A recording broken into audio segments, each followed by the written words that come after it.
नमस्कार दोस्तों, all TT तैयारी चैनल में आप सभी साथियों का फिर से एक बार स्वागत है। साथियों, जो सीटेट की तैयारी कर रहे हैं, जिनका सीटेट दिसंबर में होना है, ऑनलाइन माध्यम से इस बार पेपर होगा, लेकिन प्रश्न तो वही रहेगा। प्रश्न में कोई बदलाव ज़्यादा नहीं दिखेगी आप सभी को।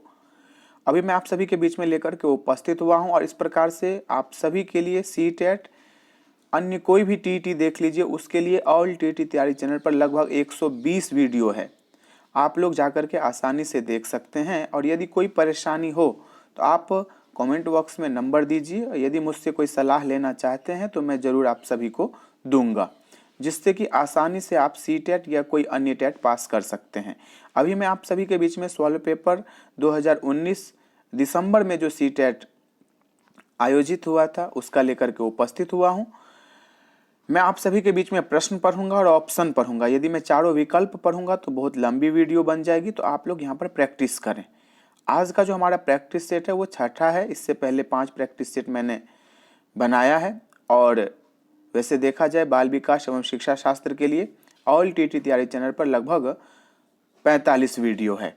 तो चलिए हम लोग आगे बढ़ते हैं और एक एक करके आप सभी के सामने में रखते हैं। इसी प्रकार से प्रश्न आएगा जिस प्रकार से आप सभी को यहाँ पर दिखाई दे रहा है।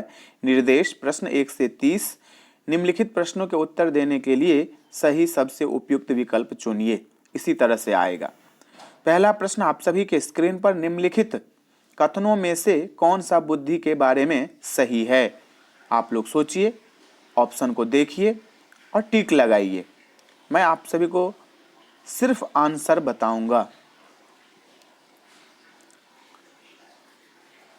पहला का जो करेक्ट आंसर होगा साथियों, वो होगा आपका सी। बुद्धि बहुयामी है तथा जटिल योग्यताओं का एक समूह है। बुद्धि बहुआमी है तथा जटिल योग्यताओं का एक समूह है। कैली व थर्स्टन ने बताया कि बुद्धि का निर्माण प्राथमिक मानसिक योग्यताओं के द्वारा होता है। कौन बताया है? ये भी आप लोग थोड़ा सा ध्यान रखिएगा, कैली व थर्स्टन ने। आगे हम लोग देखते हैं, दूसरा है आपका, रूही हमेशा समस्या के एकाधिक समाधानों के बारे में सोचती है और इनमें से काफी समाधान मौलिक होते हैं। रूही किन गुणों का प्रदर्शन कर रही है? देखिए, आप सभी के सामने में ऑप्शन है।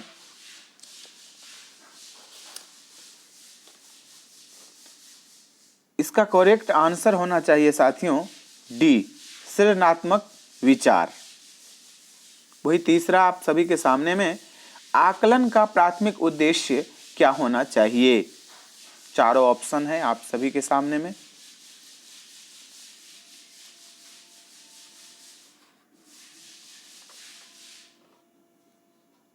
इसका करेक्ट आंसर होगा कि संबंधित अवधारणाओं के बारे में बच्चों की अस्पष्टता तथा भ्रांतियों को समझना।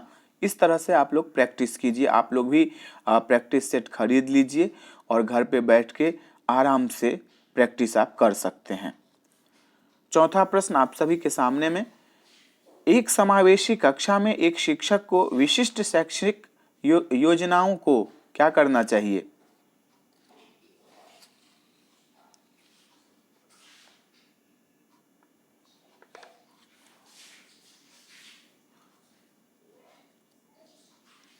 चौथा का करेक्ट आंसर होगा आपका बी, सक्रिय रूप से तैयार रहना चाहिए। किसको?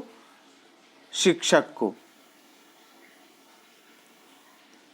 पांचवा प्रश्न आप सभी के सामने में, पठन वैफल्य बच्चों के प्राथमिक लक्षण क्या हैं? पठन संबंधी।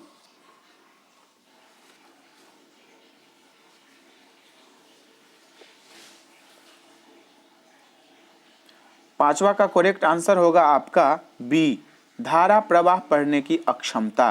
स्वाभाविक है, जिसको पढ़ने में दिक्कत है तो धारा प्रवाह जो है वो नहीं पढ़ सकता है। इसे कहते हैं आपको डिसलेक्सिया, ये याद रखिएगा। पठन संबंधी जो है उसे कहते हैं डिसलेक्सिया। पठन कौशल के मतलब कई अंतर्निहित कारण हैं जिनके बारे में ऐसा माना जाता है कि वे तंत्रिका विज्ञान की वह स्थितियां हैं जो लिखित भाषा को पढ़ने की क्षमता को प्रभावित करती हैं। ये आप लोग बिल्कुल ध्यान रखिएगा, इस तरह का प्रश्न आता है। डिस्लेक्सिया का मतलब पठन कौशल, पठन संबंधित। छठा प्रश्न आप सभी के स्क्रीन पर, शिक्षा का अधिकार अधिनियम 2009 में उल्लेख की गई है समावेशी शिक्षा की अवधारणा निम्नलिखित में किस पर आधारित है?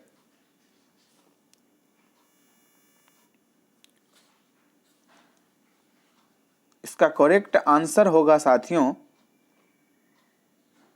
बी, अधिकार आधारित मानवतावादी परिप्रेक्ष्य। अधिकार आधारित मानवतावादी परिप्रेक्ष्य इसका आंसर होगा। सातवां प्रश्न आप सभी के सामने में, शिक्षण अधिगम प्रक्रिया में वंचित समूह से संबंधित विद्यार्थियों के द्वारा सहभागिता कम होने की स्थिति में एक शिक्षक को क्या करना चाहिए?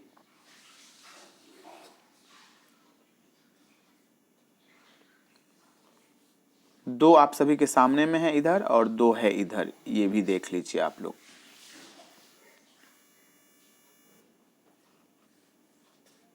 इसका करेक्ट आंसर वैसे सी ही होगा कि अपनी शिक्षण पद्धति पर विचार करना चाहिए तथा बच्चों की सहभागिता में सुधार करने के लिए नए तरीके ढूंढने चाहिए। बिल्कुल सही है। वंचित समूह से संबंधित विद्यार्थियों के द्वारा सहभागिता कम होने की स्थिति में उसे अपनी शिक्षण पद्धति पर विचार करना चाहिए तथा बच्चों की सहभागिता में सुधार करने के लिए नए तरीके ढूंढने चाहिए। आठवां प्रश्न आप सभी के स्क्रीन पर, इस तरह के ही प्रश्न आते हैं, कहीं कोई बाहर से प्रश्न नहीं आता है। आप लोग यदि बार बार प्रैक्टिस करेंगे तो उससे आपका स्कोर बढ़ेगा। ये आप लोग लिख के रख लीजिए, चाहे कोई भी सी-टेट की तैयारी कर रहा हो, चाहे कोई अन्य टेट की तैयारी कर रहा हो, बार बार प्रैक्टिस करने से आपका स्कोर बढ़ेगा। क्या होगा इसका आंसर? देखिए चारों आप सभी के स्क्रीन पर है। इसका जो करेक्ट आंसर होगा साथियों वो होगा सी, प्रतिकूल प्रमाण एवं उदाहरणों को प्रस्तुत करने या करके बच्चों के इन सिद्धांतों को चुनौती देनी चाहिए। अनेक घटनाओं के बारे में बच्चों के द्वारा बनाए गए सहजानुभूत सिद्धांतों के संदर्भ में एक शिक्षिका को क्या करना चाहिए? तो प्रतिकूल प्रमाण एवं उदाहरणों को प्रस्तुत करके बच्चों के इन सिद्धांतों को चुनौती देनी चाहिए। नौवां प्रश्न आप सभी के स्क्रीन पर, छात्र केंद्रित शिक्षा शास्त्र की क्या विशेषता है? चारों ऑप्शन है, मैं सिर्फ आंसर बता रहा हूं इसलिए कि आप सभी का समय बर्बाद नहीं करना चाहता हूं। 10 मिनट दीजिए, प्रैक्टिस कीजिए, बस आप देखिए कितना आपका सही है। क्योंकि सी-टेट जब आप देते हैं उस समय आपके पास में भी समय नहीं होता है, इसी प्रकार से आप पढ़ते जाएंगे और आंसर को टिक लगाते जाएंगे। इसका वैसे करेक्ट आंसर होगा साथियों ए, बच्चों के अनुभूतों या अनुभवों को प्रमुखता देना। छात्र केंद्रित शिक्षा कैसा होता है? बच्चों के अनुभवों को क्या करेंगे आप? सबसे आगे रखेंगे। छात्र को केंद्र में रख के आंसर दीजिए, सारा आंसर आपका सही हो जाएगा। 10वां, संवेग एवं संज्ञान एक दूसरे से खाली स्थान आप सभी के सामने में है।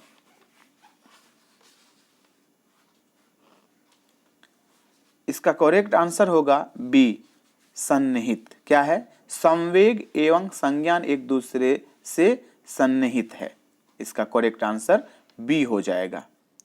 11वां प्रश्न आप सभी के स्क्रीन पर, संरचनावादी ढांचे में अधिगम प्राथमिक रूप से क्या है?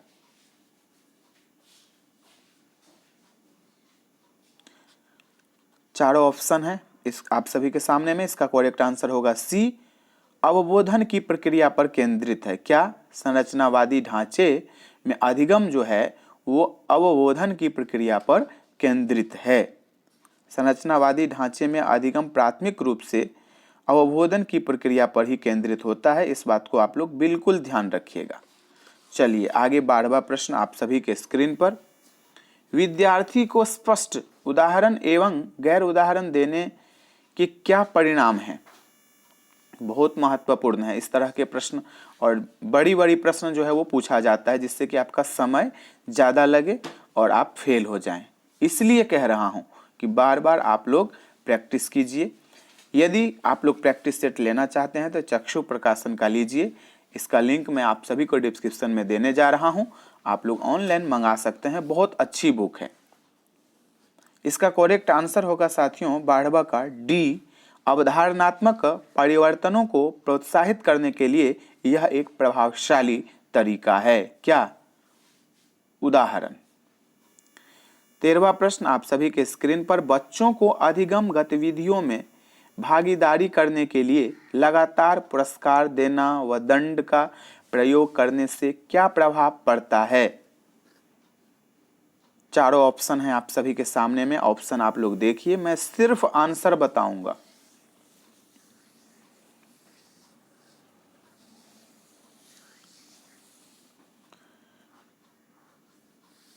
तेरहवां का करेक्ट आंसर होगा सी, अधिगम में बच्चों की स्वाभाविक अभिरुचि तथा जिज्ञासा कम होती है। स्वाभाविक है, इसलिए क्या करना चाहिए? पुरस्कार देना चाहिए, जिससे उसको लगेगा कि मैं पढ़ूं। दंड वंड का प्रयोग नहीं होना चाहिए, जिससे क्या होगा? बच्चे आपकी क्लास में नहीं आएंगे। बच्चे को केंद्र में रख के यदि आप उत्तर देते हैं तो एक भी आंसर आपका गलत नहीं होगा।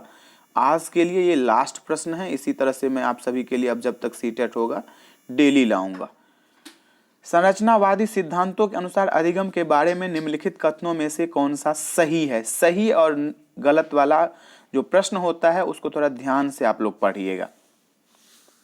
14वां प्रश्न आप सभी के स्क्रीन पर, लास्ट प्रश्न है साथियों ये। इसका करेक्ट आंसर जो है वो आपका क्या होना चाहिए? आप बताइए, कमेंट बॉक्स में आप लोग बताइए। इसका आंसर मैं नहीं बता रहा हूं, अगले वीडियो में बताऊंगा। तो साथियों, इस प्रकार से आप सभी ऑल टीटी तैयारी चैनल को सब्सक्राइब कीजिए, ऑल टीटी तैयारी चैनल को आप लोग शेयर कीजिए, यही आपसे निवेदन होगा। और आगे इसी प्रकार से आप सभी के लिए जो आप बोलेंगे वो वीडियो लाया जाएगा। आप लोग कमेंट बॉक्स में अपना नंबर भी दे सकते हैं यदि कोई परेशानी हो आपको तैयारी करने में। तो चलिए अभी के लिए इतना ही, फिर मिलते हैं अगले वीडियो में। धन्यवाद साथियों। सब्सक्राइब कीजिए और टीईटी तैयारी को दबाइए इस बेल आइकन को, ताकि हमारा वीडियो आपको सबसे पहले मिले। शेयर करें अपने दोस्तों के साथ, ताकि वो भी उसका लाभ उठा सके। ये सब बिल्कुल फ्री है।